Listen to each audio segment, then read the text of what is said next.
سيئات أعمالنا من يهده الله فلا مضل له ومن يضلل فلا هادي له وأشهد أن لا إله إلا الله وحده لا شريك له وأشهد أن محمدا عبده ورسوله صلى الله عليه وعلى آله وأصحابه أجمعين. يا أيها الذين آمنوا اتقوا الله حق تقاته ولا تموتن إلا وأنتم مسلمون.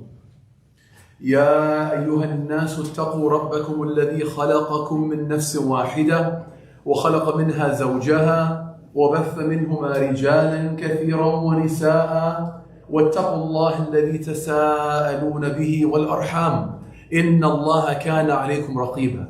يا أيها الذين آمنوا اتقوا الله وقولوا قولا سديدا يصلح لكم أعمالكم ويغفر لكم ذنوبكم ومن يطع الله ورسوله فقد فاز فوزا عظيما. أما بعد فإن أصدق الحديث كلام الله وإن خير الهدي هدي محمد صلى الله عليه وسلم وشر الأمور محدثاتها وكل محدثة بدعة وكل بدعة ضلالة وكل ضلالة في النار ثم أما بعد. Dear brothers and sisters, when we read about the lives of those companions, of those men and women around the Messenger of Allah sallallahu alaihi wasallam, we can't help but to be moved in absolute awe at their accomplishments, the triumph, the transformation that they made in that short period of time. And some of them we're very familiar with. They're oft repeated stories, and rightfully so. The likes of Abu Bakr, the likes of Umar, the likes of Khadija, the likes of Aisha, radiyallahu anhum ajma'in. They were there from day one, from the first of believers, shared the most intimate of moments with the Prophet Muhammad sallallahu alayhi wasallam. But some others, they weren't as known. Some other shining stars, some other legends, they weren't at the scene in the beginning. They had to play catch up. While everybody else got that head start, they came onto the scene much later, many years later. They would need to sacrifice to a whole nother level. They would need prophetic dua. They would need almost a miracle to attain and maybe even surpass what those shining stars attained. And one of them was a man by the name of Abdul Rahman ibn Sakhr al-Dawsi. A man that for the entire 13-year period in Mecca, he was Abdul Shams. He was the slave of the sun. That was his name. The entire Meccan period went by. The early days of the da'wah, the trials and tribulation, the migration. And then 7 years in Al-Madinah, 2/3 of the Madini period. Almost 20 years of the life of the Prophet Muhammad sallallahu alaihi wasallam, and he was still Abdul Shams, the slave of the sun. And then in the 7th Hijri year, with only 3 years of the life of the Prophet Muhammad sallallahu alaihi wasallam left, this man became Abdul Rahman. This man accepted Islam and migrated to Al-Madinah. And in that 3-year period, he became the most narrator, the most memorizer of the hadith. He became Hafidh al-Sahaba, the Hafidh amongst those very same shining stars in that 3-year period. As Imam al-Dhahabi says, يكفيك أن أمثال ابن عباس يتأدب معه ويقول أفتي يا أبا هريرة. It would be enough for us to say that the likes of Ibn Abbas, يتأدب, he humbles himself before him, and he will say, Abu Huraira, give us the fatwa. What's the answer of Abu Huraira? 3-year period. And as we said, no doubt, it took great sacrifice. Abu Huraira says about himself, radiyallahu anhu, while the Muhajirin were busy trading in the marketplace, while the Ansar were busy looking after their properties and their homes, I would stick to the Prophet Muhammad sallallahu alaihi wasallam like glue. I would follow his every footstep in Medina. So I was able to attend when they weren't able to attend. And I was able to memorize that which they were not able to memorize. Sacrifice. He says about himself, وَإِنِّي لَرَأَيْتُنِي لَأَخِرُّ بَيْنَ الْمِنْبَرِ وَبَيْتِ رَسُولِ اللَّهِ صَلَّى اللَّهُ عَلَيْهِ وَسَلَّمَ. I used to pass out between the minbar and the home of the Prophet Muhammad صلى الله عليه وسلم, walking back and forth. I would pass out. And people walking by would think I was going crazy. But wallahi, مَا هُوَ إِلَّا الْجُوعِ. It was nothing more than hunger. The state that I was living, I was starving. But that period and that sacrifice and that dedication, in 3 years, he became the mufti amongst the Sahaba. It took that great prophetic dua, almost a miracle. Abu Huraira says about himself, one time I was sitting in the masjid with Zayd ibn Thabit and another companion, and we were making dua. And the Prophet Muhammad sallallahu alaihi wasallam came out, and he came and sat with us. So we stopped. He said, continue. And he started yu'ammin, saying ameen after our dua. So Zayd made his dua. The other companion made his dua. And it was my turn. Abu Huraira said, it was my chance. So I thought about it. I knew this was my opportunity. And he said, Allahumma inni as'aluka bimithli ma sa'laka sahibi. I ask you, O Allah, for everything that those two just asked you. And I add on top of that, علما لا ينسى, knowledge that will never be forgotten. So the Prophet Muhammad sallallahu alaihi wasallam said, Ameen. The other two said, wait, we want that too. So he said, سبقكما بها الدوسي. No, too late. Ad-Dawsi beat you to it. So he got that dua. He sacrificed. He put in the effort and he became that shining star that he became. But the khutbah today is not about the life of Abu Huraira. All of that was just a prelude, an introduction to get to the narration that I wanted to mention. The narration from Shufay al-Asbahi, who says, I came to Al-Madinah. I traveled all the way to Al-Madinah. فَإِذَا بِالنَّاسِ فَإِذَا بِرَجُلٍ يَجْتَمِعُ حَوْلَهُ النَّاسِ. When I got to Al-Madinah, I found one man that everyone was surrounding. So I asked, مَنْ هَذَا? They told me, هَذَا Abu Huraira. This is Abu Huraira. So he said, this is my chance. فَدَنَوْتُ مِنْهُ حَتَّى قَعَدْتُ بَيْنَ يَدَيْهِ. I got as close as I can. And I sat right in front of him. Right in front of Abu Huraira. وَهُوَ يُحَدِّثُ النَّاسِ. He was narrating a hadith to the people. And I waited there حَتَّى سَكَتَ وَخَلَى, until he was quiet. He was done with his class. Until there was nobody else there but me. And I said, this is my opportunity. So he turned to him. Shufay turned to Abu Huraira and said, Ya Abu Huraira, نَشَدْتُكَ بِحَقٍّ وَبِحَقٍّ. I ask you by the truth. I ask you by Allah. حدثني حديثا سمعته من رسول الله صلى الله عليه وسلم عقلته وعلمته. Narrate to me, O Abu Huraira, that one narration. Give me that one hadith that you heard from the Prophet Muhammad صلى الله عليه وسلم, that you fully comprehended, that you understood fully. What's that one narration, O scholar of the Sahaba, O memorizer of the hadith, O narrator of the hadith? What's that one hadith? What's that one narration that stood out to you, that had that impact on you? Narrate it to me. I ask you by Allah. So Abu Huraira responded, Af'al. I'll do so. So he sat there quietly thinking, and he said, the Prophet Muhammad sallallahu alayhi wasallam narrated to me. Then he says, ثُمَّ نَشَغَ نَشْغَ. He started having difficulty breathing.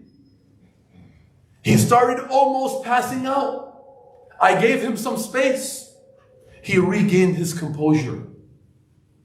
He regained himself and started speaking again. And he said, لَأُحَدِّثَنَّكَ حَدِيثًا سَمِعْتُهُ مِنْ رَسُولِ اللَّهِ فِي هَذَا الْبَيْتِ. I'm going to narrate to you, O Shufay, a hadith that the Prophet Muhammad sallallahu alaihi wasallam narrated to me in this house, in this masjid here. when there wasn't anybody in the masjid but me and him. So Shufay says he started narrating the hadith. And again, nashagha. He started passing out. He started almost fainting. ثم أفاق ومسح وجهه. He started wiping his face. He's trying to regain himself. Shufay wasn't sure what's going on. The third time, he says, لأحدثنك حديث. I'm going to narrate to you this one narration that the Prophet Muhammad ﷺ narrated to me. Then Shufay says, ثم نشغ نشغة شديدة. And then he passed out. ثم أمال. He started falling over. فأسندته طويلا. I had to hold him up. He was out cold. Then he said, after a long while, Abu Huraira snapped back in. He regained his composure. He regained his consciousness. So Shufay says, Ya Abu Huraira, hadithni. What is that hadith? What was that hadith that's having that impact on you? What was that hadith that you're unable to even recall, to narrate, that's causing you to faint and black out? He said, Abu Huraira said, that the Prophet Muhammad ﷺ narrated to me. One day while we were sitting alone in the masjid, while there was nobody else but us, he turned to me and he said, Ya Abu Huraira, Inna Allah Azza wa Jal, إذا كان يوم القيامة, يدنو إلى العباد, ينزل إلى العباد. He said, Abu Huraira, on the day of judgment, Allah Azza wa Jal is going to descend down to the servants to begin the qada, to begin that courthouse of Allah Azza wa Jal with the judge of all judges. And the first three people to be called to that courtroom of Abu Huraira is going to be رَجُلٌ جَمَعَ الْقُرْآنِ. Somebody who memorized the Quran, who gathered the Quran, a reciter of the Quran. وَرَجُلٌ قُتِلَ فِي سَبِيلِ اللَّهِ. And somebody who died in the path of Allah. وَرَجُلٌ. And somebody who was given a lot of money. The first three people, of Abu Huraira, that will be called to the courthouse of Allah Azza wa Jal to be judged will be those three. So the Prophet Muhammad went on, Abu Huraira, Allah Azza wa Jal will call the man that had the Quran and ask him, did I not teach you what I revealed to my Prophet? The man will say, yes, you did, O Allah. What did you do for me? The man will respond, قَرَأْتُ فِيكَ الْقُرْآنِ. I recited the Quran for your sake, O Allah. I recited the Quran for you, O Allah. So Allah Azza wa Jalla will respond, كَذَبْتَ. وَتَقُولُ الْمَلَائِكَ كَذَبْتَ. Allah will say, no, you're lying. The angels will affirm, you're lying. قَرَأْتَ الْقُرْآنِ لِيُقَالْ قَارِئ وَقَدْ قِيلْ. You recited the Quran so that the people will say about you, you're a reciter. You did it for them, not for me. And it was said about you. And then the man that was given a lot of wealth, he will be brought forward and asked, did I not bless you? Did I not give you that much money? Did I not leave you relying on the people? What did you do for me? The man will say, تَصَدَّقْتُ فِيكَ يَا Allah, Ya Rabb. I gave charity for your sake, O Allah. كَذَبْتَ. The angels will affirm, كَذَبْتَ. You gave charity so the people will say about you that you're generous. You did it for the people. And then the third man will be brought forth. A man that died in the path of Allah. He'll be brought forth and asked, why did you die? Why did you fight? I fought for your sake, O Allah. I fought to defend La ilaha illallah, O Allah. Kadabta. You're a liar. The angels will affirm, Kadabta. He's a liar. You fought so the people could say about you that you were brave, that you were a man. وَقَدْ قِيلٍ. And that was said about you. So the Prophet Muhammad ﷺ turned to Abu Huraira and he put his hand on his knee and he said, Ya Abu Huraira, these are the first three people that will be judged and thrown in the fire on the day of judgment. We ask Allah Azza wa Jalla to grant us Ikhlaas. أقول ما تسمعون وأستغفر الله لي ولكم فاستغفروه.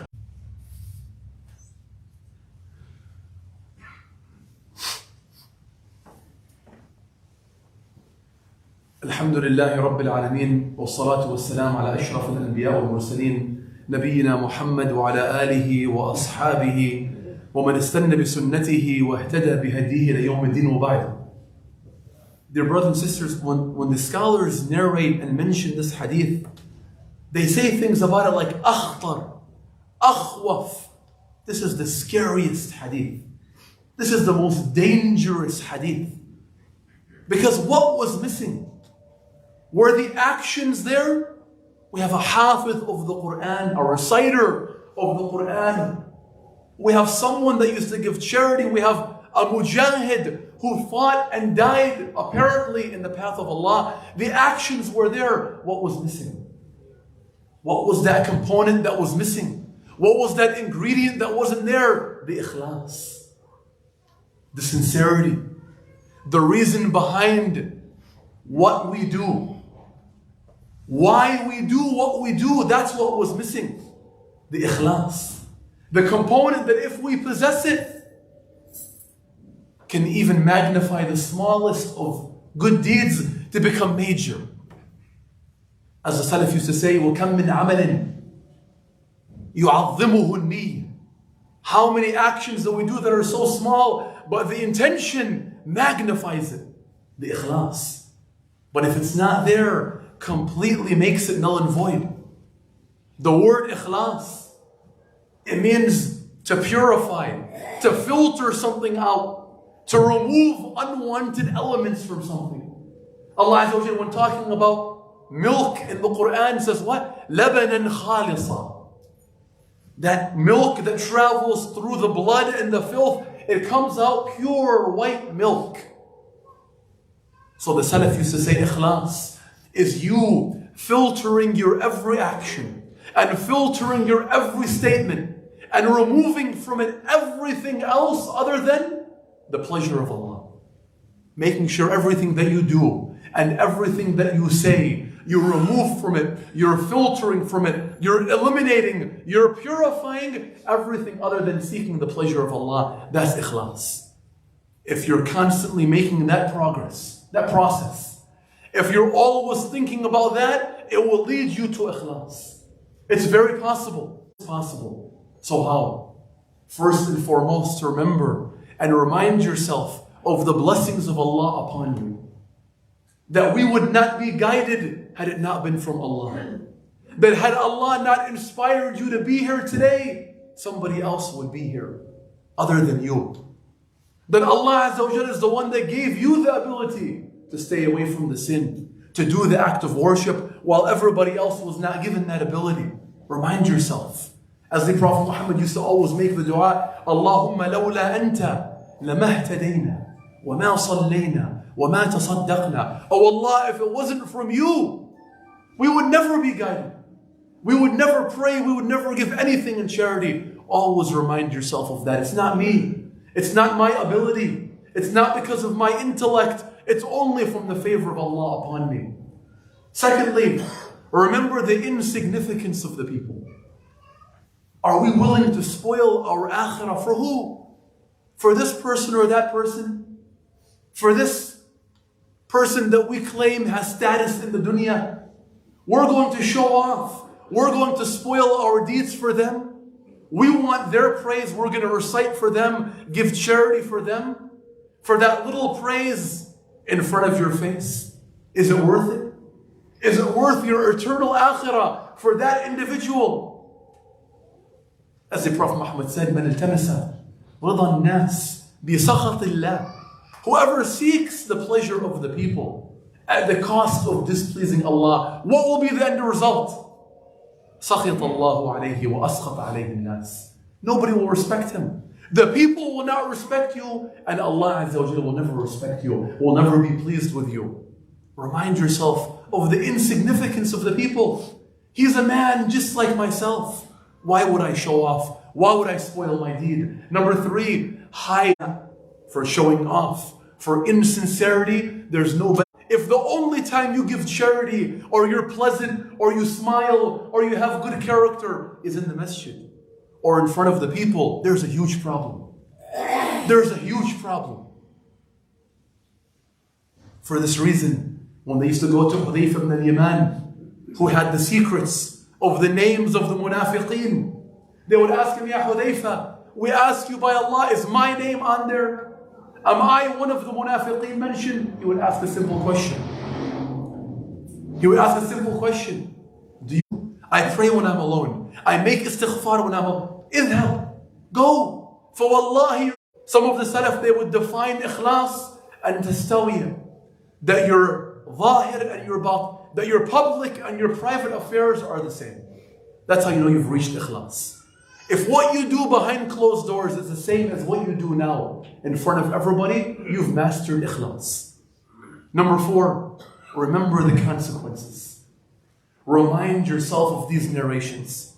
These narrations that shook the Sahaba to the core, that would make them faint, that would make them pass out, that they almost couldn't recall. Remember them. Public. The privates will be known. Remind yourself of that day and use that as a motivation to lead to sincerity, to lead to Ikhlaas. 5thly, stay away from shuhra, from fame. It goes against everything that we're taught. Seek the likes and the retweets and the share. That's how you know you've made it. Avoid the fame. The Prophet Muhammad said, whoever man samma'a Allahu bihi. Whoever displays his actions, Allah will display his humiliation. Whoever publicizes his actions, Allah will publicize his humiliation. Be very aware. Be aware of that. Stay away from that. Stay away from seeking the attention of the people. And lastly, make dua to Allah Azza wa Jal and never give up. Ikhlaas is not something we attain overnight. Sufyan al-Thawri used to say, 40 years. I was struggling with my Ikhlaas for 40 years. Some of the Salaf used to say, the mukhlas يتقلب 40 مرة في اليوم.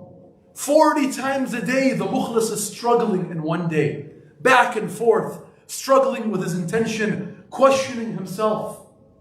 وَالْمُرَائِي, but the one who shows off, for 40 years he'll remain upon the same thing. Confident, not worried about himself. We ask Allah Azza wa Jalla to grant us Ikhlaas. اللهم إنك عفو تحب العفو فاعف عنا. اللهم ارزقنا الإخلاص والصدق في القول والعمل. ربنا هب لنا من أزواجنا وذرياتنا قرة أعين واجعلنا للمتقين إماما. اللهم ثبتنا بالقول الثابت في الحياة الدنيا وفي الآخرة. ربنا هب لنا من أزواجنا وذرياتنا قرة أعين واجعلنا للمتقين إماما. اللهم آت نفوسنا تقواها وزكها أنت خير من زكاها أنت وليها ومولاها. اللهم إنا نعوذ بك من علم لا ينفع ومن قلب لا يخشع ومن نفس لا تشبع ومن دعوة لا يستجاب لها. سبحان ربك رب العزة عما يصفون وسلام على المرسلين والحمد لله رب العالمين.